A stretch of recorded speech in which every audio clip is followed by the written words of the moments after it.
Yun mga par, isang mapagpalang araw po sa ating lahat. So ang tropa po ay nasa Ulilikon, Lagawi, Pugao. So day 1 po kami ngayon dito mga idol. So bago natin silipin tong project mga idol ay nais muna nating magpasalamat po sa may-ari po nitong bahay sa tiwalang binigay po sa atin. Thank you so much madam. God bless po and God bless your home. So silipin natin mga idol tong project po. Yan. So unahin natin dito sa labas mga idol.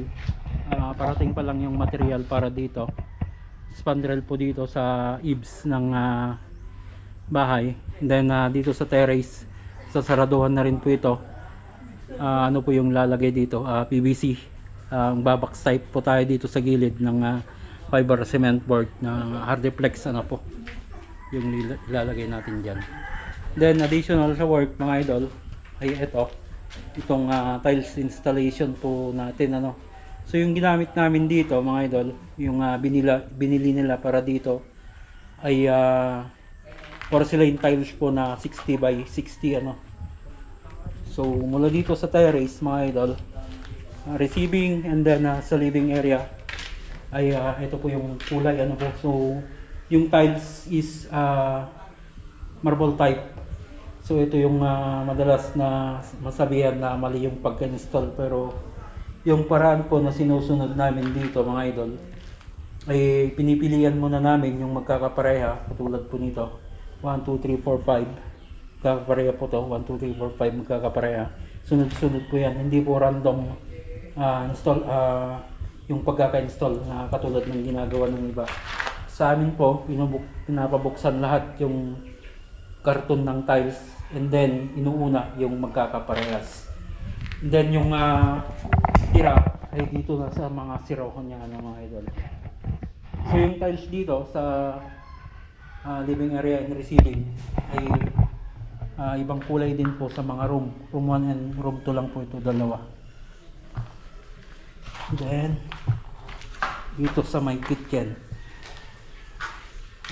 dining and kitchen mga idol, lababo, then dito sa may CR, then babaklasin din po itong hubungan nito, tataas yan. So naikabit na rin yung sa niya, samba ng CR, common CR mga idol, toilet and then shower area. So mauna yung wet, mauna yung dry, then wet. Doon pa lang mga idol yung sa shower. Yan. So itong sa loob mga idol ay sumpa ito. Ito muna yung sa rotation na ginawa natin. Tiles, then PVC dito sa terrace, box type, then sa eaves o sa mga canopy niya sa labas ay spandrel. One eternity later. Yun mga para, so hindi na tayo nag-vlog dito sa ating project po na ito. Yung intro natin saka yung full accomplishment na yung ating i-video mga idol. So silipin natin yung naging accomplishment natin dito sa Ulilikon, Lagawi, Pugao. So unahin na natin dito sa labas Yun mga par, so isa sa mga ating mga kinote dito ay itong sa spandrel po. Yan, so ito yung napiling kulay nila madam, wood grain. May grain po itong spandrel niya. Then itong pinaka A-type niya sa harapan, nasaraduhan na rin po yan. Hardiplex board po yung ginamit diyan. Then dito sa pinaka drop niya na 2 inches ay board pin din po yan, hardiplex board. Then yung nasa gitna mga idol ay PVC po ito. Ayan PVC. So paikot.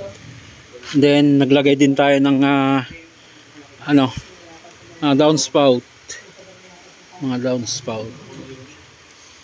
Then yung additional sa work ay itong sa pasamano ng upuan. Yun nga lang at kinulang ang ating tiles para dito. So yung kinuha nilang tiles dito mga idol, ito glaze po na 30 by 60. And then ito naman sa terrace na 60 by 60, non-skid po ito, or yung medyo rough, hindi siya madulas. Then dito sa loob ay ito, marble type po yung napili nila para dito, mga idol. So ito yung paraan na sinasabi ko kanina sa una ng ating video, na pinipilian namin yung tiles na magkakaparehas pag marble type. Yun naman yung kulay sa mga room 1 and room 2, same color po yan. And then dito sa kusina mga idol, ito itim, gray, light gray pala ito, hindi itim. Then dito sa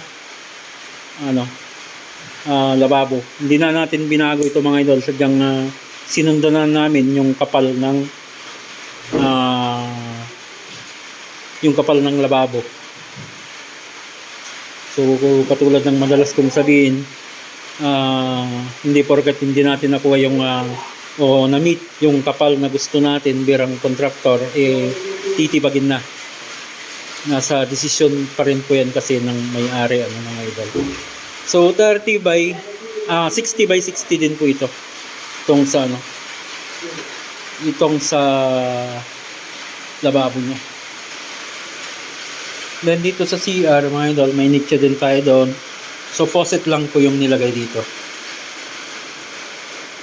30 by 60 diyan sa wall, and then 30 by 30 naman po dito sa flooring. Ayan. Yun mga par, so bago natin tapusin yung ating video, ay nais ko pong magpasalamat po ulit sa may-ari po nitong bahay sa pagpili po sa Team Palitada King po. Yan, so marami pong mga contractor na nagpunta dito. Tayo po yung napili.